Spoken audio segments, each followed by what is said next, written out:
Well, hey there, everyone. It's GG Sober Sun. November 21st. I no longer waste money, but try to put it to good use.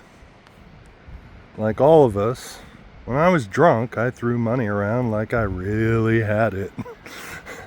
It gave me a feeling of importance. A millionaire for a day. That's funny. A millionaire for a day. But the morning after, with an empty wallet and perhaps some undecipherable checks, was a sad awakening. How could I have been such a fool? How will I ever make it up? Thoughts like these get you down. When we are sober, we spend our hard-earned money as it should be spent. Although perhaps some of us could be more generous in our AA giving, at least we do not throw it away. Am I making good use of my money? Well, here's the thing. I have come to believe that any increase that I receive comes from the God of my understanding. So, if it's not my money, I'm just the caretaker of it, right? And though you may disagree with that, I have found that it makes me a better steward of, quote, my money, right? When I thought that I had to grind for it every day of my life, it was always get while the getting's good, buy that thing, get the, whatever, lay in some groceries, and, the thought of paying bills came after that, even in sobriety. But there were two very marked memories of my drinking and spending. When I was at my first assignment in the Air Force, I got my tax return and went out. It was like $200, I think, and I went out on the town, went to some clubs and bars and stuff that I had never been to, and of course, drinking and driving the entire time, sad to say, but millionaire for a day, that absolutely is how I felt. And that night ended in a Hardee's parking lot so the last thing I recall was leaving an all-night biker bar at 7 a.m. to head back home because I had to work later that day. And went through the Hardee's drive-through, and the next thing I know, I'm waking up with half a bite of unchewed biscuit in my mouth, coffee spilt in my lap, and the motor was still running. And so that was at like 11 a.m. So I don't know how long. Well, from roughly 7 a.m. to 11 a.m. I sat in that parking lot. I don't remember it, but I just chewed the bite of biscuit, put it in gear, and drove back to base, And then, of course, later when I got to Korea, in my career, when I got to Korea, I got advance pay when I got there. So I was going downtown with like $100 a night, and back then that was a lot of stinking money, and coming home basically with no money. And yeah, you talk about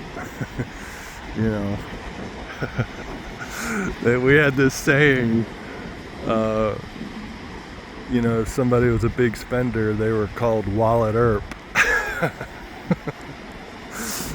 And I sure felt like Wallet Earp when I first got there, and of course that didn't carry on, and I was drunk just about every day, night I was in Korea, and I really look forward to an opportunity perhaps to go back and see the country sober, because I had fun. I enjoyed the country, I enjoyed the people, but I didn't see much of it because I was drunk the entire year. Meditation for the day. You were meant to be at home and comfortable in the world. Yet some people live a life of quiet desperation. This is the opposite of being at home and at peace in the world. Let your peace of mind be evident to those around you. Let others see that you are comfortable. You are comfortable and seeing it.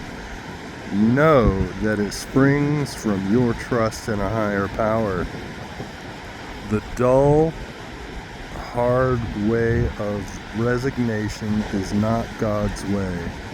Faith takes the sting out of the winds of adversity and brings peace even in the midst of struggle. Oh, that's so true, It was so easy to play the victim when I was drinking, and it really justified a lot of my drinking and other bad behavior. You know what I mean? I can rationalize all kinds of bad behavior if I feel like I'm being hard done by, and that threshold of feeling like a victim got lower and lower and lower. One of my buddies says, if you had my wife, you'd drink too. If you had my job, you'd drink too, because he was a cop, and that, some people would be like, yeah, that's true. You need to unwind at the end of the day. And but he said, but it just kept going, if you had my sports team, you'd drink too. If you had my soap operas, you'd drink too. And it always makes me laugh when he says it. He says it often too, so but it's that victim mentality, Gotta shed it. And that can carry on into recovery, just because we put the plug in the jug doesn't mean we, and work the steps once, right? Like as though it's a one and done thing. We must practice these principles in all our affairs for the rest of our life, a day at a time, right? A day at a time for the rest of our life, And so we continue to work the steps. The steps continue to evolve for us, right? They mean something different the longer we're sober. So keep on keeping on. Prayer for the day. I pray that I may be more comfortable in my way of living. I love that.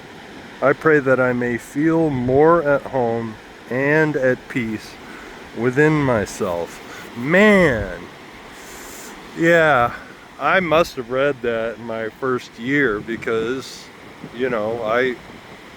this book was very important to me in my early recovery. And I do recall in early recovery some guy at work that was like, "What's your deal, man?" And I was like, "What do you mean?" He was like, "I don't know, you just seem like you got it all figured out."